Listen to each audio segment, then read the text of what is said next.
మిత్రులారా,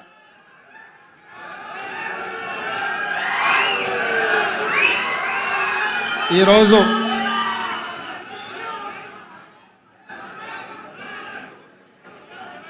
తెలంగాణ సమాజానికి కవిగా, గాయకుడుగా,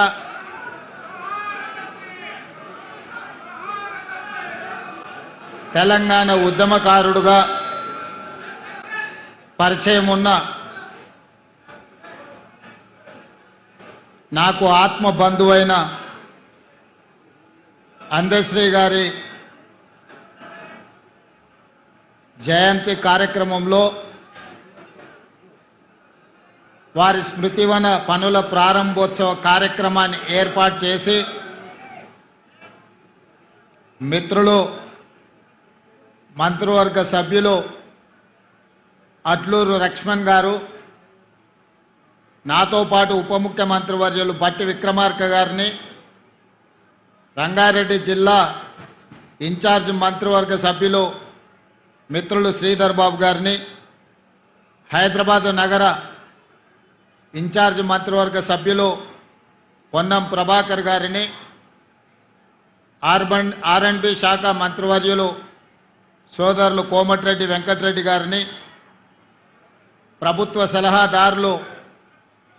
పెద్దలు సుదర్శన్ రెడ్డి గారిని,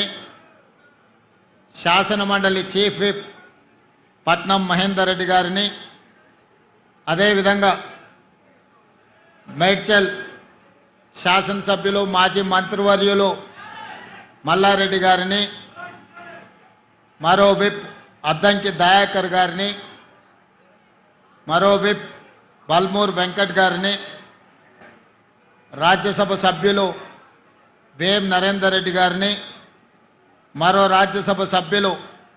అనిల్ కుమార్ యాదవ్ గారిని, పార్లమెంట్ సభ్యులు డాక్టర్ మల్లు రవి గారిని, అదేవిధంగా బీర్ల ఐలయ్య గారిని, మందుల శామ్యుల్ గారిని, కుంభం అనిల్ కుమార్ రెడ్డి గారిని, శాసనసభ్యులు మనోహర్ రెడ్డి గారిని, అదేవిధంగా మరో శాసనసభ్యులు కాళే యాదయ్య గారిని, మిత్రులు శాసనసభ్యులు డాక్టర్ కవ్వంపల్లి సత్యనారాయణ గారిని, మరో శాసనసభ్యులు లక్ష్మీ కాంతారావు గారిని, డాక్టర్ రాగమయ్య శాసనసభ్యులు గారిని, నాగరాజు ఎమ్మెల్యే గారిని, శ్రీ గణేష్ ఎమ్మెల్యే గారిని, నా ఆప్త మిత్రులు, ఆత్మీయ బంధువు అందశ్రీ కుటుంబాన్ని, వారి అభిమానులందరినీ ఆహ్వానించి వారి జయంతి కార్యక్రమాన్ని మనందరం చిరకాలం గుర్తు చేసుకునే విధంగా ఏర్పాటు చేసినందుకు మనస్ఫూర్తిగా మిత్రులు, మంత్రివర్గ సభ్యులు అట్లూరు లక్ష్మణ్ గారిని నేను అభినందిస్తున్నా. ఈ వేదిక ముందు చాలామంది ప్రజాప్రతినిధులు, అందశ్రీ గారి అభిమానులు అందరు ఇక్కడ ఉన్నారు. మీ అందరికీ లేదా 4 కోట్ల తెలంగాణ ప్రజలకు అందశ్రీ గారు కవిగానో, గాయకుడుగానో, తెలంగాణ ఉద్యమకారుడుగానో పరిచయం ఉండొచ్చు. నాకు మాత్రం కవి, గాయకుడు, తెలంగాణ ఉద్యమకారుడే కాదు, నాకు అందశ్రీ ఒక ఆత్మ బంధువు. తెలంగాణ రాష్ట్రం ఏర్పడిన తర్వాత తెలంగాణ రాష్ట్రంలో జరుగుతున్న పరిణామాలు, ఆనాటి పాలకులు ప్రజల మీద ప్రదర్శిస్తున్న అహంకార పూరితమైన వ్యవహారం, మాలాంటి ప్రజాప్రతినిధుల మీద పెడుతున్న అక్రమ కేసులు, సంపత్ కుమార్, కోమటిరెడ్డి వెంకటరెడ్డి గారు లాంటి శాసనసభ్యులను శాసనసభ సభ్యత్వాన్ని రద్దు చేసి వారి కర్కశత్వాన్ని, వారి ప్రజాస్వామ్య వ్యతిరేక విధానాలను బలంగా ప్రజల మీద రుద్దాలని, ఈ ప్రజల మీద ఆధిపత్యం చెలాయించాలని శాశ్వతంగా 4 కోట్ల తెలంగాణ ప్రజలను కట్టు బానిసలుగా మార్చి వారు, వారి కుటుంబము, వారి కొడుకులు, వాళ్ళ మనమన్లు ఈ రాజ్యాన్ని ఏలాలని ప్రయత్నం చేస్తున్నప్పుడు ఎప్పుడైనా ఏదైనా నిరాశ నిస్పృహలకు లోనైనప్పుడు అందశ్రీ గారు స్ఫూర్తిగా నిలబడేవాళ్ళు. వారు రచించిన జయ జయ హే తెలంగాణనే కాదు, మాయమైపోతున్నాడమ్మ మనిషి అన్నవాడనే పాటనే కాదు, ఎన్నో పాటలు. అవి పాటలు కాదు, అవి తూటాలై ప్రజా వ్యతిరేక పాలకుల గడీలను కుప్పగూల్చే మర పిరంగులై తెలంగాణ రాష్ట్రంలో పేలిని. ఆ స్ఫూర్తే ఎన్ని కేసులు పెట్టినా, ఎన్నిసార్లు జైలుకు పంపించినా, లొంగ తీసుకోవాలని వాళ్ళు ప్రయత్నం చేసినప్పుడల్లా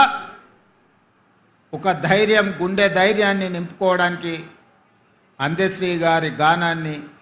వారి గళాన్ని వినేవాడిని. వారి గానంలో ఉన్న గొప్పతనం, వారి గళంలో ఉన్న స్ఫూర్తి ఈనాడు నేను తెలంగాణ రాష్ట్ర ముఖ్యమంత్రిగా బాధ్యతలు నిర్వహిస్తున్నా అంటే ఆ స్ఫూర్తి నాలో రగల్చిన మాట నిజమని నేను ఈ సందర్భంగా చెప్పదలుచుకున్నా. మిత్రులారా, ఆనాడు తాపీ మేస్త్రిగా ఉన్న అందశ్రీ గారు ఇటుకపై ఇటుక పేర్చి ఇల్లు కడితే ఎలా ఉంటుందో నైపుణ్యం ఉన్న తాపీ మేస్త్రి పదాలపై పదాలను పేర్చి జయ జయ హే తెలంగాణ అనే గానాన్ని తెలంగాణ ప్రజల గుండెల్లో వారు రగల్చిన ఉద్యమ స్ఫూర్తి తండాలలో, గూడాలలో, మార్మూల పల్లెల్లో దళితులు, గిరిజనులు, ఆదివాసులనే కాదు, తెలంగాణ గడ్డ మీద పుట్టిన ప్రతి బిడ్డను చైతన్యం చేసి కోట్లాది మందిని తెలంగాణ ఉద్యమ బాట నడిపించిన స్ఫూర్తి ప్రదాత అందశ్రీ అని నేను ఈరోజు చెప్పదలుచుకున్నాను. వారి స్ఫూర్తి ప్రజాప్రతినిధులు, పార్టీలు వైఫల్యం చెందినప్పుడు ఉస్మానియా, కాకతీయ యూనివర్సిటీల లక్షలాది మంది విద్యార్థులను ఉద్యమకారులుగా మార్చి వారి పాటనే ఈరోజు మన గుండెల్లో ఒక చైతన్యాన్ని నింపింది. అలాంటి అందశ్రీ వారు రచించిన జయ జయ హే తెలంగాణ రాష్ట్ర గీతంగా మారి ప్రతినిత్యం మన ఇళ్లల్లో, మన బడుల్లో, మన గుడుల్లో మోగుద్ది అని 4 కోట్ల తెలంగాణ ప్రజలు ఆనాడు భావించారు. కానీ కర్కశకులైన పాలకులు త్వర అహంకారంతో పరిపాలనను అందించే వాళ్ళు అందశ్రీ మాటను, పాటను, గళాన్ని నిర్బంధించాలి, నిర్మూలించాలి అని కుట్రపూరితంగా 10 సంవత్సరాలు ఆ పదాన్నే వినిపించనీయకుండా అందశ్రీ మీద కక్షతోని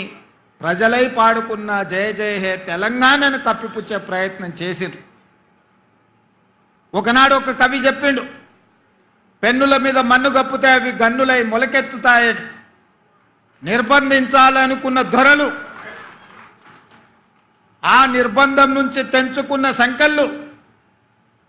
ఈనాడు తెలంగాణ రాష్ట్ర గీతంగా ప్రతి బడిలో, ప్రతి గుడిలో,